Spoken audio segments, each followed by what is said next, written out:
AP మంత్రి అచ్చెన్నాయుడికి మాజీ మంత్రి కాకాని గోవర్ధన్ రెడ్డి సవాల్ విసిరారు. వైసీపీ హయాంలో జరిగిన అభివృద్ధి, రైతుల సమస్యలపై చంద్రబాబు, అచ్చెన్నాయుడు చర్చకు సిద్ధమా అంటూ ఛాలెంజ్ చేశారు. ఇక నెల్లూరు జిల్లా వైఎస్ఆర్ కాంగ్రెస్ పార్టీ కార్యాలయంలో ప్రెస్ కాన్ఫరెన్స్ ఏర్పాటు చేసిన కాకాని కూటమి సర్కార్ వైఫల్యాలపై ఫైర్ అయ్యారు.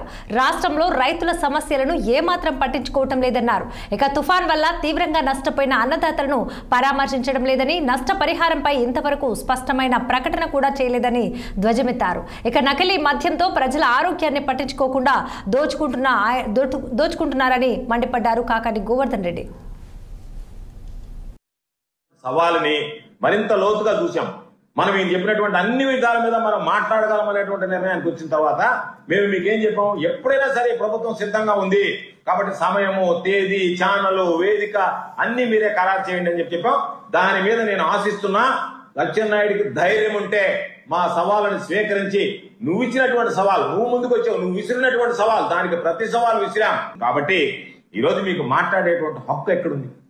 రైతుల గురించి మాట్లాడేటువంటి హక్కు ఈ తెలుగుదేశం పార్టీకి, చంద్రబాబు నాయుడికి, అచ్చెన్నాయుడికి ఎక్కడ ఉంది అని చెప్పి పడుతున్నాను. దశాబ్దాల కాలంగా రైతులకు సంబంధించినటువంటి సమస్యలు పేరుకుపోతే పట్టించుకునేటువంటి నాదుడే కరువైతే, దీర్ఘకాలికంగా అపరిష్కృతంగా ఉన్నటువంటి వ్యవసాయ రంగం మీద కానీ, రైతుల సమస్యల మీద కానీ దృష్టి పెట్టినటువంటి వ్యక్తి మా నాయకుడు జగన్మోహన్ రెడ్డి గారు అని చెప్పి గర్వంగా చెప్పుకోగలిగేటువంటి పరిస్థితి. కాబట్టి మీరు ఈ రోజు అనేక రకాలైనటువంటి వ్యవస్థలు తీసుకొచ్చాడు. ఎప్పుడైనా చంద్రబాబు నాయుడు లాంటి వాడికి జన్మలో రైతు భరోసా కేంద్రం లాంటివి తీసుకొచ్చి రైతులకు అన్ని విధంగా చేయి పట్టి నడిపించి, విత్తనం నుంచి విక్రయం దాకా రైతులకు అన్ని విధాలా అండగా నడిచేటువంటి ఒక వ్యవస్థను తీసుకురావాలనేటువంటి ఆలోచన ఏ రోజైనా స్పృహ తట్టిందా? మధ్యలో మెదిలిందా? అటువంటిది జగన్మోహన్ రెడ్డి గారు తీసుకొచ్చినటువంటి దానిని గురించి ఈరోజు మేము చెప్పాం. ఆర్బీకేలు పెట్టాం, ఈ క్రాప్ సిస్టమ్ చేశాం, రైతులకు సంబంధించినటువంటి నష్టపోతేటువంటి తుఫాను పంట కాలంలో ఇన్పుట్ సబ్సిడీ అనేటువంటిది ఆ సీజన్ ముగిసే లోపల ఇచ్చాం. అచ్చెన్నాయుడు విసిరినటువంటి సవాలుని మరింత లోతుగా చూసాం. మనం ఈయన చెప్పినటువంటి అన్ని విధాల మీద మనం మాట్లాడగలం అనేటువంటి నిర్ణయానికి వచ్చిన తర్వాత మేము మీకేం చెప్పాం, ఎప్పుడైనా సరే ప్రభుత్వం సిద్ధంగా ఉంది కాబట్టి సమయము, తేదీ, ఛానల్, వేదిక అన్ని మీరే ఖరారు చేయండి అని చెప్పాం. దాని మీద నేను ఆశిస్తున్నా అచ్చెన్నాయుడికి ధైర్యం ఉంటే మా సవాళ్ళని స్వీకరించి, నువ్వు ఇచ్చినటువంటి సవాల్, నువ్వు ముందుకు వచ్చావు, నువ్వు విసిరినటువంటి సవాల్, దానికి ప్రతి సవాల్ విసిరాం. కాబట్టి ఈరోజు మీకు మాట్లాడేటువంటి హక్కు ఎక్కడుంది?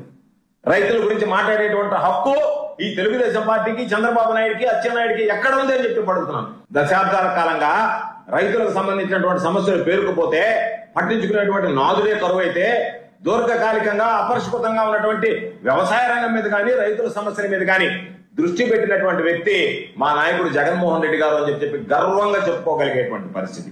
కాబట్టి మీరు ఈ రోజు అనేక రకాలైనటువంటి వ్యవస్థలు తీసుకొచ్చాడు. ఎప్పుడైనా చంద్రబాబు నాయుడు లాంటి వాడికి జన్మలో రైతు భరోసా కేంద్రం లాంటివి తీసుకొచ్చి రైతులకు అన్ని విధంగా చేయి పట్టి నడిపించి, విత్తనం నుంచి విక్రయం దాకా రైతులకు అన్ని విధాలా అండగా నడిచేటువంటి ఒక వ్యవస్థను తీసుకురావాలనేటువంటి ఆలోచన ఏ రోజైనా స్పృహ తట్టిందా?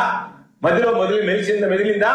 అటువంటిది జగన్మోహన్ రెడ్డి గారు తీసుకొచ్చినటువంటి దానిని గురించి ఈరోజు మేము చెప్పాం. ఆర్బీకేలు పెట్టాం, ఈ క్రాప్ సిస్టమ్ చేశాం, రైతులకు సంబంధించినటువంటి నష్టపోతేటువంటి తుఫాను పంట కాలంలో ఇన్పుట్ సబ్సిడీ అనేటువంటిది ఆ సీజన్ ముగిసే లోపల ఇచ్చాం. అచ్చెన్నాయుడు విసిరినటువంటి సవాలుని మరింత లోతుగా చూసాం.